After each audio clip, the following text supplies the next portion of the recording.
कोलकाता पुस्तक मेले में 31 जनवरी को 107 नंबर प्रत्यय प्रकाशन स्टॉल पर डॉक्टर संजय सेन की 43 वर्षों की गहन शोध पर आधारित पुस्तक आनंद मार्ग में कम्युनिस्टिक विचारधारा की कोशिश और संघर्ष के पहले खंड का कवर पेज विमोचन किया गया। ये पुस्तक 30 अप्रैल 1982 की नृशंस हत्याओं और उसके बाद की विवादित घटनाओं के वास्तविक तथ्यों को उजागर करती है।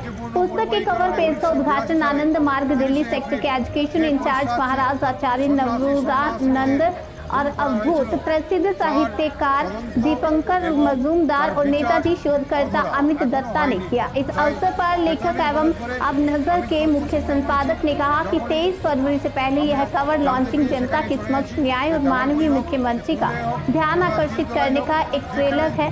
दूसरा ट्रेलर 23 फरवरी को पुस्तक के जनसाधारण तक पहुंचने पर मिलेगा और 6 महीने बाद दूसरे खंड में पूरी सच्चाई और दस्तावेजों के साथ अंतिम खुलासा होगा।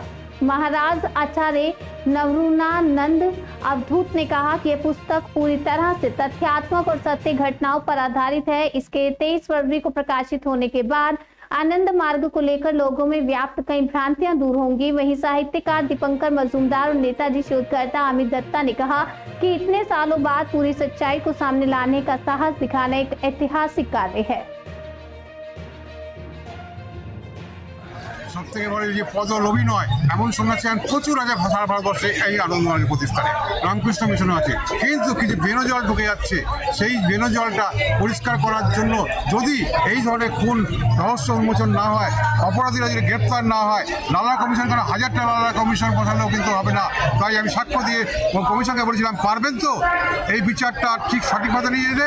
39 জন বাইরে ইন্ডিয়ার বাইরে ছদ্মবেশে পালিয়ে রয়েছে, তাদেরকে ইন্টারপোলের জন্য অমিতাভ লালা রাজি হয়েছিলেন, তারপর কোথায় কি হলো জানি না। তাই মুখ্যমন্ত্রী মমতা বন্দ্যোপাধ্যায়ের কাছে এই মিডিয়ার মাধ্যমে আমার আবেদন যে দিদি ভাই, আপনার উপর বিশ্বাস সারা বাংলা আছে, সারা দেশ আছে, তাই আমিও আছি। আমি তাই বইটা বাধ্য হয়ে প্রকাশ করলাম দেরি হচ্ছে বলে, কিন্তু এই বিচারটা করুন। ইন্টারপোলের অর্ডার দেওয়া হয়েছিল অমিতাভ লালা, আমারই সাবমিট করা নাম ঠিকানা ইন্ডিয়ার বাইরে ইন্ডিয়ার ভেতরে, কিন্তু এখনো হলো না। কমিশন কি সত্যিকারে আমাকে নতুন করে বিচার বিভাগ তদন্ত হবে? এই দাবি মানুষের আছে। এবং মানববন্ধন প্রতি বছরই হয় দেশবন্ধু পার্ক থেকে। কলকাতার সাংবাদিকরা ভুল বললাম, সন্ন্যাসিনীরা তারা এখনও আশাবাদী যে বিচার হবেই। সেই বিচারটা সত্যি কি পাবে পাবলিক, মানুষ এবং খুনিদের আত্মা? আপনার কতখানি আশাবাদী? কতখানি আশাবাদী আপনার? আমি খুবই এখনো আশাবাদী। আশায় তো বাঁচে মন, আশায় তো সবাই আমরা বাঁচি। আশায় আছি মুখ্যমন্ত্রী মমতা বন্দ্যোপাধ্যায়ের দিকে তাকিয়ে যে প্রয়োজন হলে আরেকটা কমিশন বসিয়ে এবং সঠিক বিচার বিভাগেও যে দাবি প্রশ্রয় দেবো না। এক শ্রেণীর সুবিধাবাদী এইটাকে, মানে এই যে ঘটনাটা, নাটকীয় ঘটনাটাকে, এটাকে চেপে তাদের কোনো সুবিধার ভাবনা ভেবেছিলেন সেই যুগে। 1982 সাল মানে তো অনেক বছর আগেই, 43-44 বছর আগে। তো সেই ক্ষেত্রেই আমার মনে হয় এটা কিছু সুবিধাবাদী স্বার্থান্বেষী লোকের বা মানুষের এটা তাদের একটা প্রচেষ্টা ছিল। এটি কিন্তু রাজনৈতিক অভিসন্ধি বলে আপনার মনে হয়? দেখুন, কোনো একটা জিনিস আমরা সাধারণ মানুষ যারা, কোনো একটা জিনিস যখনই আমরা সেটার রহস্য উদ্ঘাটন করতে পারি না বা হয় না বা চাপা হয়, তখনই আমরা রাজনীতিকে আশ্রয় করি। আমি কোনো রাজনীতিকে সরাসরি আঙুল না তুলে আমি বলবো যে এটার পুঙ্খানুপুঙ্খ বিচার এবং এটার সঠিক রহস্যটা বেরিয়ে আসুক, মানুষ জানুক এবং আগামী প্রজন্ম যেন এই সন্ন্যাসীদের ওপর অত্যাচারের ওপর একটা বই আজকে প্রকাশ হলো, একটা সঞ্জয় সেন প্রকাশ করলেন, কি বলবেন?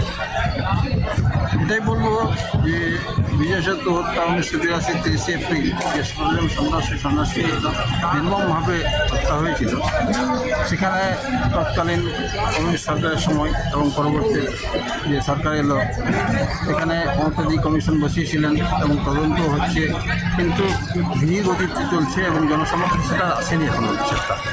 তো সেটা যাতে আসে তার জন্য আবেদন থাকছে। প্লাস এইরকম যদি নিরীহ এবং ত্যাগী সন্ন্যাসীদের কোনো হয়, সেটা খুবই মর্মবেদনা রাখে। তাই এটা নিষ্পত্তি করা দরকার। আর এইগুলো ঠিক হলেই কী হবে, স্বাভাবিকভাবে সামাজিক সংস্থার যে সমস্ত খুন খারাপি করছে সেটা অনেকটা কমবে। তাই আমাদের উচিত যে আমরা সরকারের কাছে আবেদন রাখবো এবং বুদ্ধিজীবীর কাছে এটা ছড়িয়ে পড়বে। সঞ্জয় দা অনেক তথ্য কালেকশন করেছে বিভিন্ন জায়গা থেকে এবং এখনও পর্যন্ত বিভিন্ন কমিশনে গেছেন, উনি দেখেছেন এবং তথ্য দিয়ে লিখেছেন। আমরা আশা করি যে এই তথ্য আরও উপযোগী হবে এবং ভবিষ্যতে মনোবেদনা আনবে সবার এটা কাজে লাগবে এবং বুদ্ধিজীবী স্টুডেন্ট স্কুল কলেজ যারা যারা আছে সবারই কাজে লাগবে।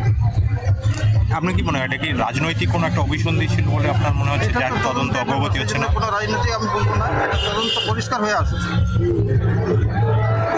আপনি এখন মূলত কি চাইছেন যে ব্যাপারটা নিয়ে আরও অগ্রগতিটা? তদন্ত যখন সব থেকে